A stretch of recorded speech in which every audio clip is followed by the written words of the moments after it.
Traders diary में आपका स्वागत है। आपके साथ मैं हूं वरुण दुबे और मेरे साथ ट्रेडर्स डायरी इस हफ्ते खेलने वाले हैं कुशल गुप्ता। शो की शुरुआत करें लेकिन उसके पहले देख लेते हैं कि ग्लोबल संकेत कैसे देखने मिले। तो कुशल, इनफैक्ट मैं देख रहा था फ्राइडे के ट्रेडिंग सेशन में हमारे मार्केट्स में गिरावट के साथ बंद हुए थे हमारे मार्केट्स। करेक्ट। और इसका थोड़ा बहुत इम्पैक्ट ये था क्योंकि यूएस में अगर आप देखते तो डाउ फ्यूचर और नैस्डैक फ्यूचर जो थे वहाँ पे गिरावट देखने मिल रही थी। लेकिन फिलहाल अगर आप देखेंगे तो सिंगापुर निफ्टी, जैसे कि आपको स्क्रीन पे दिखाया गया, यहाँ पे गिरावट देखने मिली और 16,513 के आसपास ये ट्रेड कर रहा है, 11 के आसपास ट्रेड कर रहा है। इनफैक्ट कुशल, मुझे याद है ये वही लेवल्स है जहाँ पे एक ज़माने पहले हम लगातार अटका करते थे और फिर से देखिए वहीं पे मार्केट जो है वो अटक रहे हैं। अब इसका कारण एक तो यूएस के मार्केट्स देखिए, फ्राइडे को जो यूएस के मार्केट्स में हुआ, जो तेज़ी लगातार देखने मिल रही थी वो कहीं ना कहीं थमते हुए नजर आई है। हमारे मार्केट्स में नो डाउट 70 पॉइंट के आसपास की गिरावट थी। जब हमारे मार्केट बंद हुए थे तब डाउ फ्यूचर में 70 पॉइंट की गिरावट थी, लेकिन बंद होते होते 350 पॉइंट के आसपास की गिरावट देखने मिली। नैस्डैक फ्यूचर में भी 70 पॉइंट की गिरावट थी, बंद होते होते करीब 300 पॉइंट के आसपास की गिरावट जो है वो यूएस के मार्केट्स में देखने मिली। तो लगातार जो तेज़ी का थोड़ा बहुत ट्रेंड शुरुआत हुई थी, मैं कहूँगा ट्रेंड तो नहीं, लेकिन जो थोड़ी बहुत बाउंस बैक देखने मिला था उस पर ब्रेक लगा है और वो एक बड़ी दिक्कत की बात है। तो मेरे ख्याल से तो कुशल क्यूज कोई खास ठीक है नहीं। इसके लिए मैंने तो 5 बाय और 5 सेल आइडियाज लिए हैं। आपने अपनी टीम कैसी बनाई और आप कैसे देख रहे हैं क्यूज को?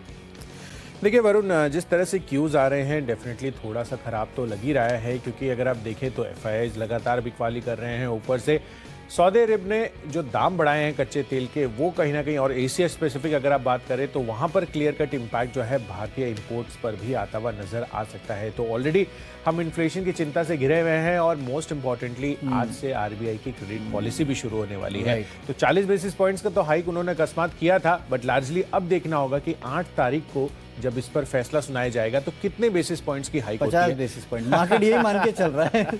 और अगर 50 भी आ गया ना कुशल, तो मुझे लगता है कि लोग बोलेंगे चलो ठीक है, जितना सोचा था उतना कर दिया, क्योंकि हर जगह अगर आप हेडलाइन पढ़ेंगे तो सब यही कह रहे हैं कि इस बार शायद 50 बेसिस पॉइंट आरबीआई कर देगा।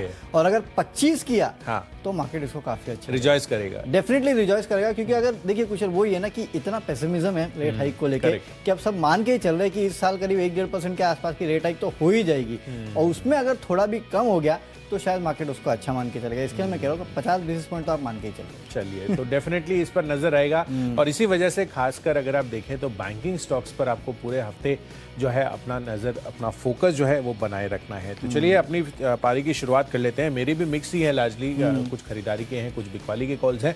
तो पारी की शुरुआत कर लेते हैं वरुण आपसे। आप बताइए कैश पिकिंग सेगमेंट में आपने क्या चुना है? देखिए, मैंने एक स्टॉक चुना है और वो है पूना वाला फिनकॉर्प। यहाँ पे मैं खरीदारी की सलाह दे रहा हूँ। बेसिकली एक खबर आई है कि सेबी ने इस कंपनी की जो एमडी थे अभय बुटाडरा, उन पे जो लगाए गए प्रतिबंध थे उनको कहीं ना कहीं वापस लिया है। हालांकि देखिए ये मोर ऑफ अ सेंटिमेंटल न्यूज़ है, इसका मुझे लगता नहीं कि कोई बहुत बड़ा फाइनेंशियल या फिर बैलेंस शीट पे इम्पैक्ट होगा, तो केवल एक सेंटिमेंटल न्यूज़ है। और पूना वाला फिनकॉर्प उन काउंटर्स में से रहा है जो कि ट्रेडर्स फेवरेट काउंटर्स में से रहा है। इसके लिए मैं यहाँ खरीदारी की सलाह दे रहा हूँ कि आज आप एक बेट ले सकते हैं, इस काउंटर पे खरीदारी कर सकते हैं 268 के लेवल के लिए। 253 का स्टॉप लॉस रखना है। केवल एक सेंटिमेंटल न्यूज़ है जिसके चलते ये ट्रेडर्स फेवरेट काउंटर जो है आज फोकस में रह सकता है। हालांकि कुशल, क्योंकि आरबीआई की पॉलिसी है, इसके पहले बैंक्स और एनबीएफसी काउंटर्स या फिर जितने भी रेट सेंसिटिव काउंटर्स है इनको हाथ लगाने में थोड़ा डर लग रहा है, लेकिन इस खबर के चलते सिर्फ मैं यहाँ खरीदारी की सलाह दे रहा हूँ। आज एक ट्रेडिंग बेट आप इस काउंटर में ले सकते हैं। डेफिनेटली आप ट्रेडिंग बेट इस काउंटर पे ले सकते हैं। सेंटिमेंटली पॉजिटिव है और सेबी की तरफ से ये क्लियरेंस मिलता हुआ दिखा है, तो डेफिनेटली इनके लिए ये चीज़ काफ़ी पॉजिटिव रह सकती है। तो नाम क्लियर होता हुआ नजर आ रहा है। तो पूना वाला फिनकॉर्प यहाँ पर फोकस रखिए। चलिए कैश प्राइस में मैंने स्टॉक चुना है ऑयल इंडिया का काउंटर। आप देखिए पिछले 1-1.5 महीने से लगातार इस काउंटर ने अच्छी हायर हाइज ये बनाते हुए नजर आए हैं।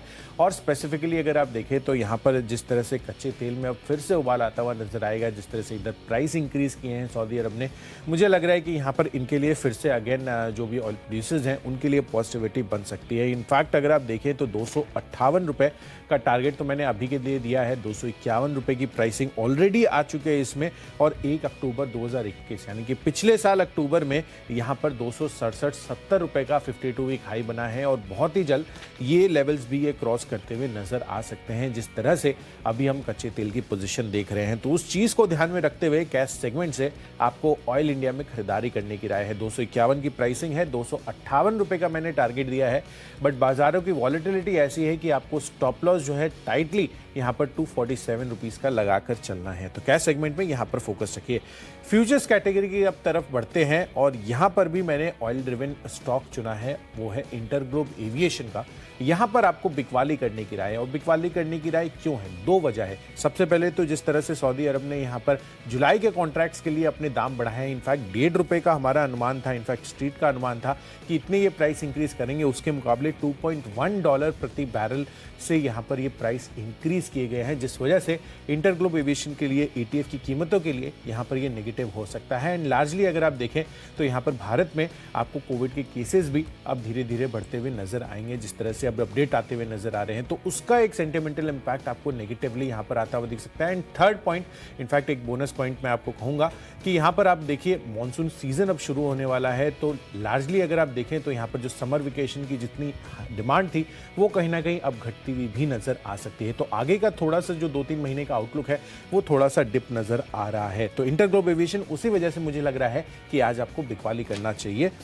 जिस तरह की प्राइसिंग है 1820 रुपए के आसपास ट्रेड कर रहा है, ये 1770 रुपए नीचे साइड पर आपको टारगेट बनाना है, पर 1840 रुपए का जो स्टॉप लॉस है 20 रुपए ऊपर करीबन, वो भी आपको नहीं भूलना है। तो डेफिनेटली इंटरग्लोब एविएशन मेरी तरफ से आज आपको सेल करना चाहिए। तो डेफिनेटली कच्चे तेल में जो दाम बढ़ा है सऊदी अरेबिया ने उसके चलते, लेकिन कुशल ये जो सऊदी अरेबिया है ना, ये लगातार बढ़ाते जा रहा है। इनका कोई नया तो है नहीं मेरे ख्याल से जनवरी या फरवरी तब भी इन्होंने दाम बढ़ाए थे, मार्च में भी बढ़ाए थे, अप्रैल में भी बढ़ाए थे, मई में भी बढ़ाए थे। तो लगातार सऊदी अरेबिया जो है वो दाम बढ़ाते ही जा रहा है और मार्केट इसको मान के चल रहा था कि दाम तो बढ़ाएंगे। हाँ, हालांकि उम्मीद से थोड़ा ज़्यादा बढ़ा दिया है, लेकिन ठीक है, ये तो लगातार बढ़ाते जा रहे हैं। देखते हैं कि कितना क्या बढ़ता है, क्योंकि इनके हिसाब से इन्होंने जो रीजन साइड किया दाम बढ़ाने का वो डेफिनेटली डिमांड है कि डिमांड काफी ज्यादा स्ट्रांग है। तो अब वही सबसे बड़ी बात यही है कि इसको नेगेटिव समझा जाए कि इसको पॉजिटिव समझा जाए। चलिए जो भी है ठीक है, लेकिन हाँ, सऊदी अरेबिया लगातार कच्चे तेल के दाम जो है वो बढ़ाते जा रहे हैं और खासकर मेरे के 60% के आसपास जो चाइना इंडिया सबको है यही सप्लाई करते हैं। देखते हैं इसका कितना इंपैक्ट होता है। लेकिन फ्यूचर में मैंने बिकवाली का कॉल लिया है और वो है हिंडाल्को का, क्योंकि देखिए एक खबर आई है कि DGTR ने दरअसल सिफारिश दी थी फाइनेंस मिनिस्ट्री को कि मलेशिया से जो इंपोर्ट हो रहा है एल्यूमिनियम, हालांकि ज़्यादा होता नहीं है, लेकिन जो भी इंपोर्ट हो रहा है उसके ऊपर कहीं ना कहीं कड़े कदम उठाने की ज़रूरत है और उसके ऊपर इंपोर्ट ड्यूटी लगाने की ज़रूरत है। लेकिन फाइनेंस मिनिस्ट्री ने इसका जो मांग इन्होंने की थी उसको खारिज कर दिया, ये बोलते हुए कि शायद उतनी ज़रूरत है नहीं फिलहाल ड्यूटी लगाने की। नो डाउट इसका एक सेंटिमेंटल इंपैक्ट आपको देखने मिलेगा, क्योंकि मलेशिया कोई बहुत बड़ा एक्सपोर्टर तो है नहीं इंडिया के लिए एल्यूमिनियम का, लेकिन जो भी है क्योंकि कंपनीज ने कहीं ना कहीं ये गुहार लगाई थी और इसको अब DGTR ने भी फाइनेंस मिनिस्ट्री को दिया था और वहां से ये रिजेक्ट हुआ है, तो शायद उसके चलते थोड़ा बहुत सेंटिमेंटल इंपैक्ट आपको देखने मिल सकता है। इसके लिए हिंडाल्को में बिकवाली की सलाह दे रहा हूं। यहाँ पे आप बेच के चल सकते हैं 396 के लेवल के लिए, 412 का स्टॉप लॉस रखना है। वैसे भी आज के वॉलेटाइल ट्रेडिंग सेशन में हो सकता है कि मेटल काउंटर्स में आपको थोड़ी बहुत गिरावट देखने मिले, इसके लिए आप यहाँ बिकवाली करके चल सकते हैं। अगली जो हमारी कैटेगरी है वो है ऑप्शंस की, और ऑप्शंस में भी मैंने एक बिकवाली का कॉल लिया है और वो है विप्रो का। 480 का जो पुट ऑप्शन है वो आप खरीद के चल सकते हैं। ओवरनाइट नाज़ेक में जिस तरह से गिरावट देखने मिली 2-2.5% के आसपास की, अगर विप्रो का ADR अगर आप देखते तो वहाँ पे अच्छी खासी 2-2.25% के आसपास की मेरे ख्याल से गिरावट थी। और फ्राइडे के ट्रेडिंग सेशन में अगर आप देखते तो विप्रो इन्फोसिस के काउंटर जो है वो हरे निशान में बंद हुए थे भारतीय बाजारों में। तो थोड़ा बहुत इंपैक्ट आज यहाँ आपको देखने मिल सकता है। एक ऑप्शन के जरिए खेलने के लिए अच्छा खासा काउंटर हो सकता है। इसके लिए विप्रो में आज आप 480 का जो पुट ऑप्शन है उसको खरीद के चल सकते हैं 22 रुपये के लक्ष्य के लिए। 16 रुपये का आपको स्टॉप लॉस भी रखता है। इनफैक्ट कुशल सिर्फ विप्रो ही नहीं, अगर आप चाहें तो इन्फोसिस या फिर जितना IT पैक है ना, वहाँ पे आज मंदी की पोजीशन बना सकते हैं। हो सकता है कि दिन के दौरान आपको इन स्टॉक्स में गिरावट थोड़ी बहुत देखने मिल सकती है। मैंने विप्रो चुना है, आप चाहिए तो इन्फोसिस में भी एक मंदी की पोजीशन बना सकते हैं। पुट के जरिए अगर आप यहाँ पे अपनी पोजीशन बनाएंगे तो शायद आपको जो डेल्टा है वो ज़्यादा मिलेगा, इसके लिए आपकी कमाई जो है वो ज़्यादा हो सकती है। लेकिन हाँ, स्टॉप लॉस भी स्ट्रिक्ट रखिएगा करीब 16 रुपये के आसपास का। चलिए, तो डेफिनेटली जिस तरह से ADR में मूव आता हुआ नजर आया है उसको ध्यान में रखते हुए विप्रो में बिकवाली की राय आती हुई दिख रही है वरुण की तरफ से। चलिए, मेरी तरफ से ऑप्शन कैटेगरी में मैंने भी बिकवाली का काउंटर चुना है और वो चुना है NMDC का। आप देखिए यहाँ पर वीकेंड के दौरान ये खबर आती हुई दिख रही है कि जून कॉन्ट्रैक्ट्स के लिए इन्होंने अपने फाइन ओर की जो कीमतें हैं वो 750 रुपये प्रति टन जो है रिड्यूस की है। तो उसका क्लियर कट इम्पैक्ट आज आपको NMDC पर देखने को मिल सकता है। वैसे भी जैसे कि हम बात कर रहे थे कि अभी जिस तरह से मेटल काउंटर्स हो सकता है कि जो ग्लोबल सेल ऑफ आता हुआ दिखा है, खासकर स्पेसिफिकली US मार्केट्स की अगर आप बात करें तो उस चीज़ को ध्यान में रखते हुए मेटल काउंटर्स वैसे भी कमज़ोर लग रहे हैं और ये NMDC की तरफ से जो खबर आ रही है उसको ध्यान में रखते हुए आज आपको बिकवाली करने की राय है। 127 रुपये 50 पैसे का जो पुट ऑप्शन है करीबन 5-5.5 रुपये, काफ़ी सस्ता ऑप्शन आपको मिलता हुआ दिख रहा है। इसको आप खरीद कर चलिए। यहाँ पर आपको 10 रुपए के टारगेट्स भी आ सकते हैं, ऑलमोस्ट डबल हो सकता है यहाँ से, पर 3 रुपए 2 रुपए नीचे मैंने जो है लगभग आपको स्टॉप लॉस दिया है। तो एनएमडीसी इसका पुट ऑप्शन आपको खरीदने की राय है। चलिए बढ़ते हैं अपनी अगली कैटेगरी जो है टेक्नोपिक, और टेक्निकल चार्ट्स पर भी वीकनेस नजर आ रही है आईसीआईसीआई बैंक में। यहां पर भी आप देखिए तो कल के दिन में एडीआर भी ऑलमोस्ट 2 से 2.5% लुढ़कता हुआ नजर आया था। इनफैक्ट इंडियन मार्केट्स में बहुत ज़्यादा मूवमेंट नहीं देखने को मिला था, एंड लार्जली अगर आप देखें तो आरबीआई की जिस तरह से आज क्रेडिट पॉलिसी के पर बैठक शुरू होती हुई दिखेगी, उसका भी इम्पैक्ट आज आपको मार्केट पर आता हुआ दिख सकता है। इनफैक्ट सेंटिमेंटली अगर आप देखें तो यहाँ पर ये नेगेटिव साइड पर देखने को मिल रहा है पूरे ग्लोबल मार्केट्स को अगर आप देखें तो उस चीज़ को ध्यान में रखते हुए मुझे लग रहा है कि जिस तरह के क्यूज बन रहे हैं आईसीआईसीआई बैंक में भी आपको बिकवाली करने की राय है मेरी तरफ से। 725 रुपये का टारगेट यहाँ पर आता हुआ दिख सकता है, पर 753 रुपये का 6 रुपये ऊपर आपको स्टॉप लॉस भी लगाकर चलना है। चलिए, तो बैंकिंग काउंटर जो है वो थोड़े वीक हो सकते हैं और आईसीआईसीआई बैंक इनफैक्ट कुशल अगर मेरे हिसाब से तो ना अगर ये गिरते हैं ना यहाँ से बैंकिंग काउंटर, क्यों हो सकता है अगले 2-3 दिन गिरे आरबीआई की पॉलिसी के पहले, लेकिन गिरते हैं ना तो शायद खरीदारी का एक अच्छा मौका होगा। फंडामेंटल्स तो कुछ खराब होने, हाँ, तो फंडा और इन्वेस्टमेंट में आपसे शामिल करते हैं। हाँ, तो ये आरबीआई की पॉलिसी तक चाहिए तो आप यहाँ पे ट्रेडिंग कर सकते हैं और मंदी की पोजीशन बना सकते हैं। जैसे कि कुशल ने कहा कि अगर एडीआर आप देखते तो एडीआर में अच्छी खासी गिरावट थी, तो उसका इंपैक्ट तो जाहिर सी बात है आज आपको आईसीआईसीआई बैंक में देखने मिलेगा। लेकिन कुशल आरबीआई की पॉलिसी के बाद तो गिरावट में खरीदे, गिरावट में बेचे, हाँ, और खरीदारी का लॉन्ग टर्म में अपना शामिल कर ले, तो दोनों तरफ कमाई हो सकती है। लॉन्ग टर्म में, हाँ, लॉन्ग टर्म में आप शामिल कर सकते हैं, लेकिन मैं कुशल अभी नहीं करूंगा इसको आरबीआई की पॉलिसी के बाद। तब तक देखते कि क्या होता है। इवेंट रिस्क निकल जाता है, इवेंट रिस्क निकल जाएगा, उसके पहले वॉलेटिलिटी जो है इनके ऑप्शंस में भी काफी ज्यादा रहती है। राइट, तो ऑप्शंस में वॉलेटिलिटी ज्यादा रहती है, इसके लिए आपको यहाँ कहीं ना कहीं पोजीशन बनाना है। और जैसे कि कुशल ने कहा कि आपको इंट्राडे में अच्छी खासी यहाँ पे गिरावट जो है देखने मिल सकती है। अच्छा, टेक्निकल काउंटर मेरे तरफ से जो है ना वो है गुजरात गैस का। यहाँ पे बेसिकली मैं बिकवाली की सलाह दे रहा हूँ, और बिकवाली की सलाह इसलिए दे रहा हूँ क्योंकि पिछले कुछ दिनों से मैं देख रहा था कि ये जो गैस काउंटर्स वैसे भी है वो कहीं ना कहीं मार्केट के तेज़ी के साथ तेज़ी दिखा नहीं पा रहे हैं। और इनफैक्ट अब तो कुछ खबरें भी आ रही है कि इन्होंने कुछ प्राइस कट्स भी किए हैं, और पिछले कुछ दिनों के चार्ट में निकाल के देख रहा था एक सीधा डाउनफॉल जो है इस काउंटर में देखने मिल रहा था। इनफैक्ट पिछले ट्रेडिंग सेशन में भी अगर आप देखेंगे ना तो इस काउंटर में गिरावट हुई थी, तो मेरे ख्याल से कहीं तक इस काउंटर में सपोर्ट नहीं है, वो एक सबसे बड़ी प्रॉब्लम है।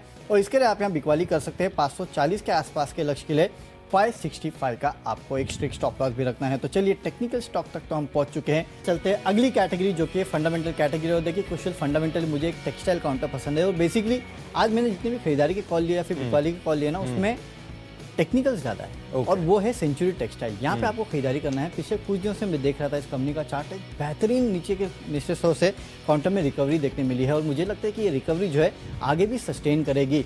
वैसे भी अगर आप देखेंगे तो 2022 में यानी कि FY22 में इंडियन टेक्सटाइल के जो ओवरऑल एक्सपोर्ट्स रहे हैं ना वो काफ़ी बेहतर रहे हैं। हालांकि ये हमने आपको पहले भी हाईलाइट करके बताया है कि किस तरह से लगातार इंडियन टेक्सटाइल्स के एक्सपोर्ट्स जो है वो लगातार बढ़ते जा रहे हैं, और साथ ही साथ जो रुपये में डेप्रिसिएशन हुआ है उसका भी फ़ायदा इनको मिलते जा रहा है। और आपको याद होगा फ्राइडे के ट्रेडिंग सेशन में हमने आपको ये भी बताया था कि किस तरह से यान जो है उसकी कीमतें बढ़ते जा रही है। तो इस पूरे स्पेस में काफ़ी कुछ चल रहा है, और इस स्पेस के स्टॉक्स में काफ़ी कुछ चल रहा है। मेरे ख्याल से इसके लिए भी आप खरीदारी करके चलना चाहिए।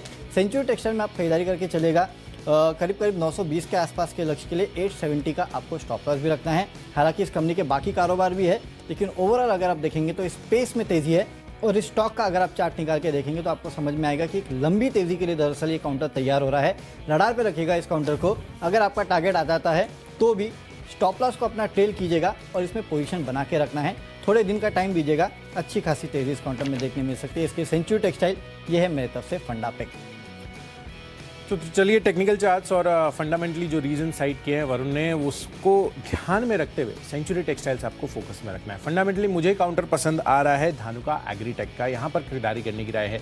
दरअसल इनके लिए न्यूज़ आती हुई दिख रही है कि इन्होंने 2 प्रोडक्ट्स लॉन्च किया। आप देखिए, पेस्टिसाइड्स और एग्रोकेमिकल इंडस्ट्री में कंपनी की महारत ऑलरेडी आपको पता है, तो फंडामेंटली उस चीज़ पर हमें कुछ कहना नहीं है। बट लार्जली अगर आप देखें तो यहाँ पर जिस तरह से 2 प्रोडक्ट लॉन्चेज हुए हैं, आगे चलकर कंपनी के रेवेन्यू स्ट्रक्चर में भी काफ़ी अच्छी बढ़ोतरी देखने को मिल सकती है। बट ये एसेस करना बाकी है अभी कि यहाँ पर फर्दर कितने रेवेन्यू में आपको ग्रोथ देखने को मिलेगा। पर जिस तरह से ये लॉन्च करते हुए दिख रहे हैं, दोनों ही फंगीसाइड और हर्बिसाइड जो इनके जो इन्होंने मार्केट में निकाले हैं, उसको ध्यान में रखते हुए आपको धानुका एग्रीटेक पर फोकस रखना चाहिए। आज अच्छी तेजी ये दिखा सकता है, तो फंडामेंटल रीजन की वजह से यहाँ पर खरीदारी करिए। 722 रुपये के टारगेट के लिए 690 रुपये आपका स्टॉप लॉस बनेगा। चलिए बढ़ते हैं अपनी अगली कैटेगरी जो है इन्वेस्टमेंट के लिहाज से और अगेन ये काफ़ी बारी मैं स्टॉक आपको दे चुका हूँ, टाटा पावर का स्टॉक है, यहाँ पर खरीदारी करने की राय है। आप देखिए लगातार ये हमारी फोकस लिस्ट में रहा है और अब इसको चुनने की एक और बड़ी वजह बन रही है क्योंकि कंपनी ने आप देखिए AI powered smart home automation energy solutions जो है ये लेकर आए हैं। तो और लगातार कंपनी जो है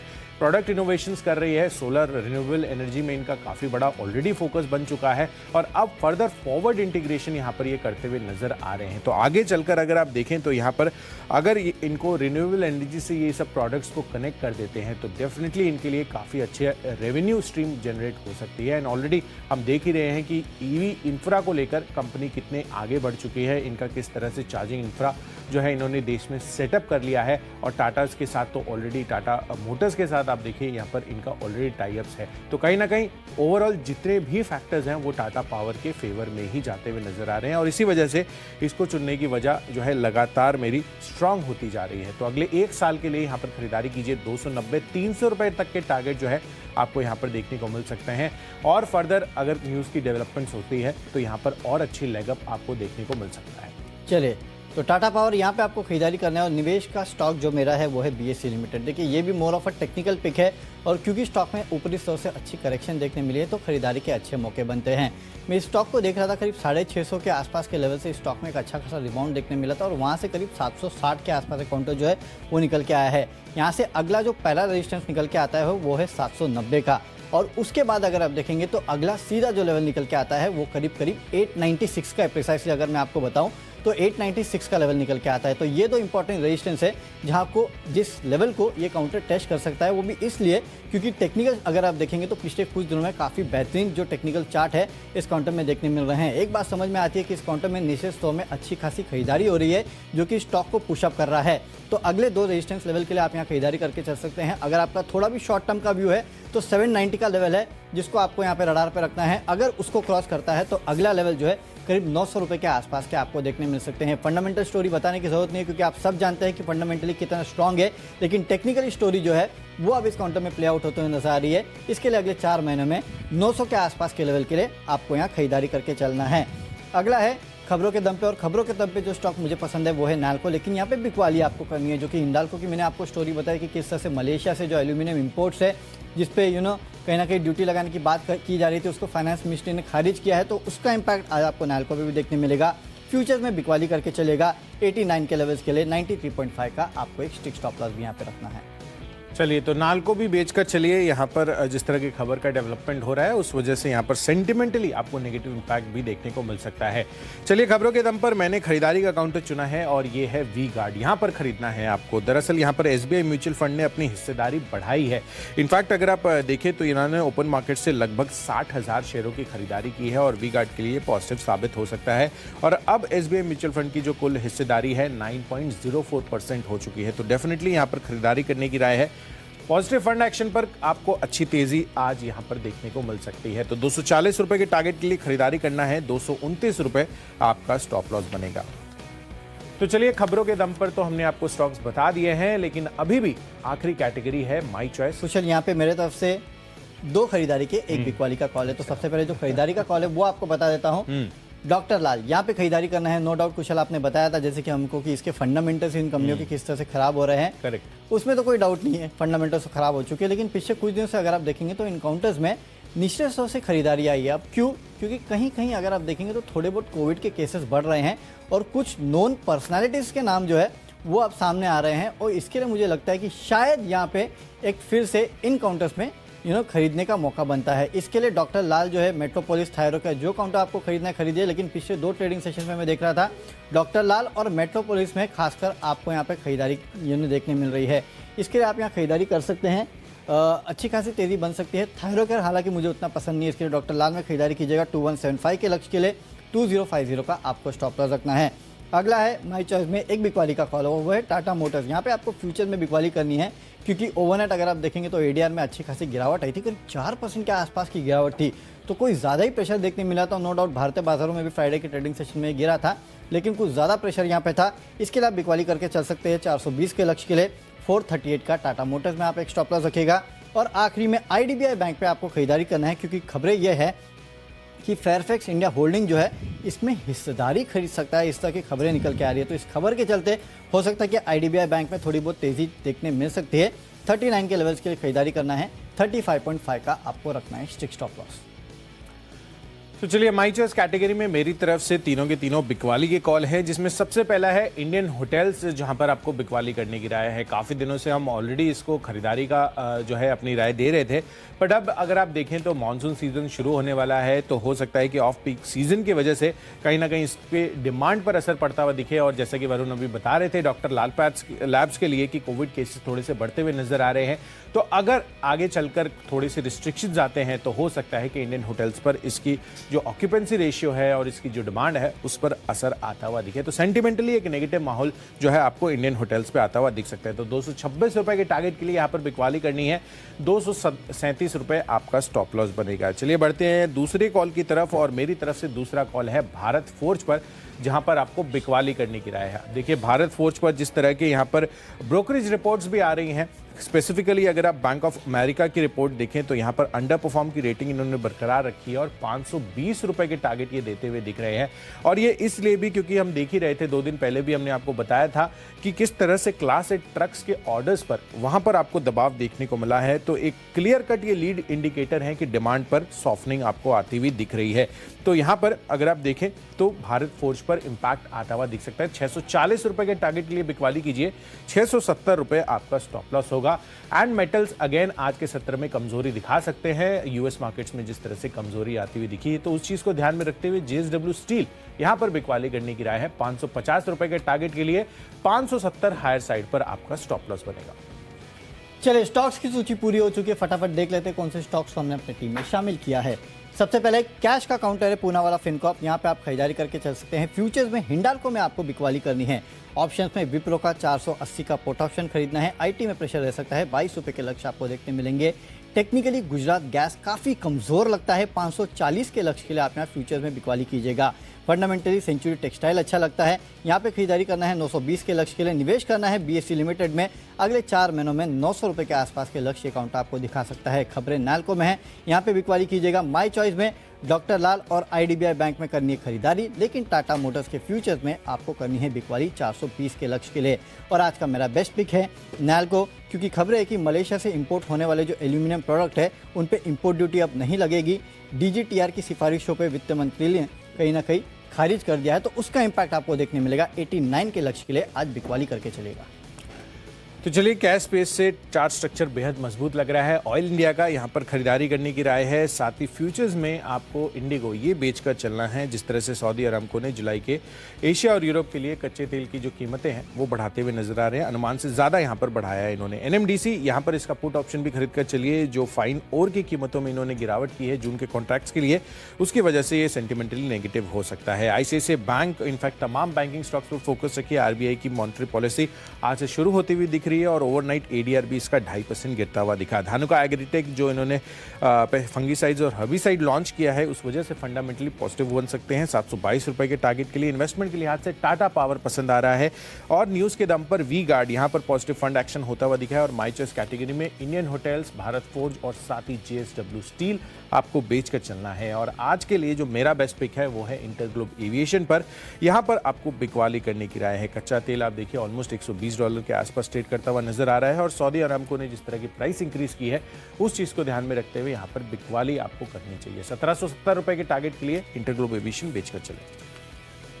ओके, तो यहाँ पे आज हमारे बेस्ट पिक भी है, वो कहीं ना कहीं बिकवाली के कॉल्स है, नाल्को हो या फिर इंटरग्लोब एविएशन। यानी कि एक बात साफ समझ में आ रही है कि मार्केट्स में आपको थोड़ा बहुत प्रेशर देखने मिल सकता है। और अगर कुशल सिंगापुर निफ्टी भी अगर आप देखेंगे तो वहाँ पे भी अभी भी गिरावट जो है वो देखने मिले। करीब मेरे ख्याल से 50 पॉइंट के आसपास की गिरावट जो है वो सिंगापुर निफ्टी में अभी भी देखने मिल रही है। हमने शो की शुरुआत की थी तब शायद इससे ज़्यादा गिरावट थी, राइट? तो वहाँ से थोड़ी बहुत रिकवरी जो है वो मार्केट में अब आई है। हालांकि रिकवरी इतनी भी नहीं है कि हरे निशान में आ जाए। अभी भी अगर आप देखेंगे तो सिंगापुर निफ्टी जो है वो लाल निशान में ही है। 16,525 ये वो लेवल है जहाँ पे सिंगापुर निफ्टी ट्रेड कर रहा है। और कुछ जैसे कि मैं बता रहा था 16,550, 580 ये वो लेवल था जहाँ इसके पहले जब मार्केट में गिरावट आई थी तब हम काफ़ी बार अटके भी थे और फिर से देखिए उन्हीं लेवल्स पे अटकते हुए नजर आ रहे हैं। तो देखना होगा सबसे पहले तो कि आज कितने गिरते हैं और उसके बाद कितने ऊपर आते हैं गिरने के बाद। तो चलिए मार्केट के इस पूरे डेटा को एनालाइज करने के लिए, और क्योंकि हफ्ते का पहला ट्रेडिंग सेशन है, किस तरह के ट्रेड्स आपको लेने हैं ये सब जानने के लिए सीधे चलते हैं शेयर बाजार लाइव में, जहाँ पे दीपांशु भंडारी हमारे साथ जुड़ चुके हैं। Good morning Deep. Good morning Varun, good morning Kushal. Action के लिए हो जाइए तैयार। इतना सारा डेटा आने वाला है इस हफ्ते कि हम ट्रैक करते करते परेशान हो जाएंगे। ऑफ कोर्स हमारी तो पॉलिसी भी है, साथ ही और भी कई सारे फैक्टर्स हैं। करते हैं हफ्ते की शुरुआत शेयर बाजार लाइव हेडलाइंस के साथ।